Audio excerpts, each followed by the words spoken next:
It's just crazy to see how the game of basketball has evolved over time. We have seen so many skilled players in the present day that it's hard to imagine adding something new to the game.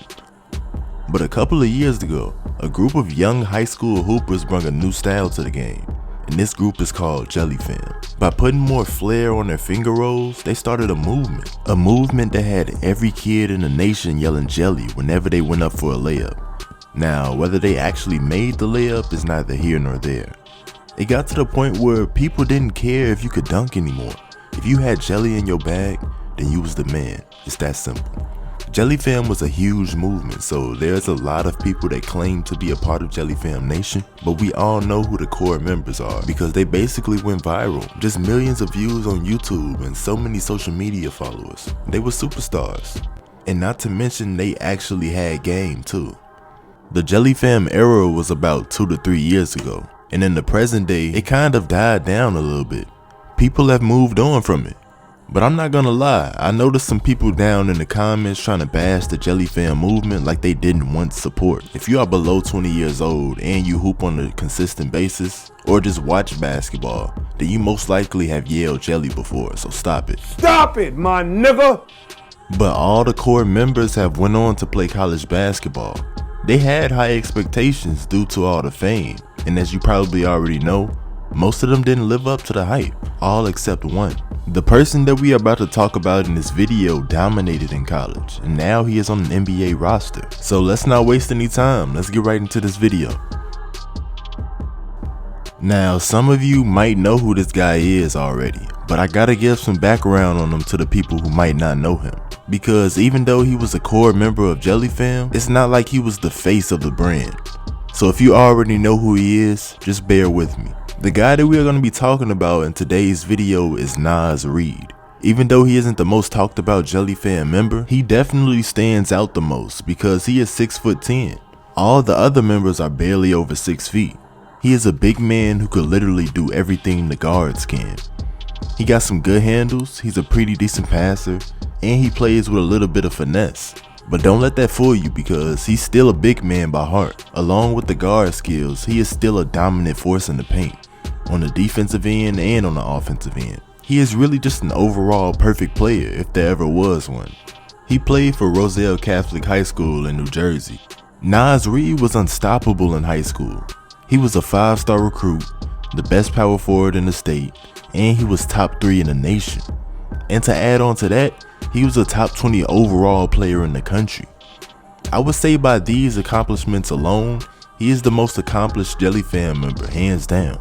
He finished the season averaging about 15 points and 8 rebounds a game.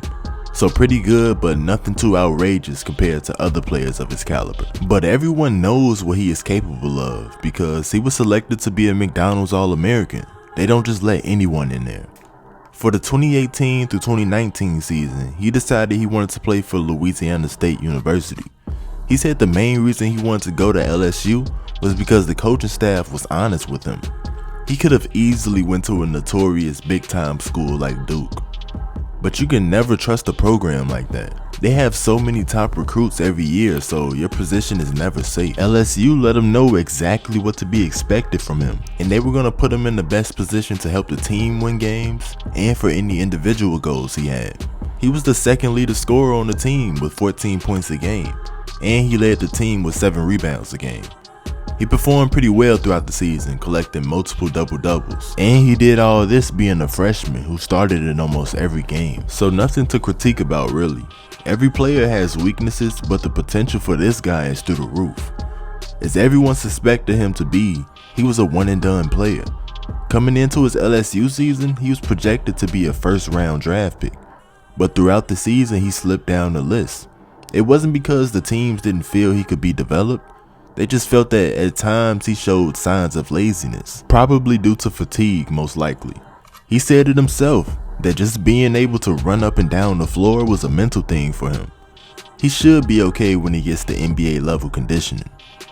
His name was not called during draft night, but right after it was over, he was signed to a 2-way contract with the Minnesota Timberwolves. He had to prove himself in the Summer League and the G League, and that's exactly what he did. He impressed the coaching staff to the point where they gave him an extension. So now he has an official spot on the roster. He is the only Jelly fan member that is in the NBA so far. Do you guys think that any other members are gonna make it to the NBA anytime soon? Let me know what y'all think down in the comments. But alright y'all, that's the end of the video. I appreciate y'all for sticking around this long. If you're new to the channel, make sure that you turn on the notification bell so that you won't miss when I upload. And make sure that you follow me on my social medias too. I be responding to all my DMs unlike other YouTubers. So don't be afraid to hit me up. Peace.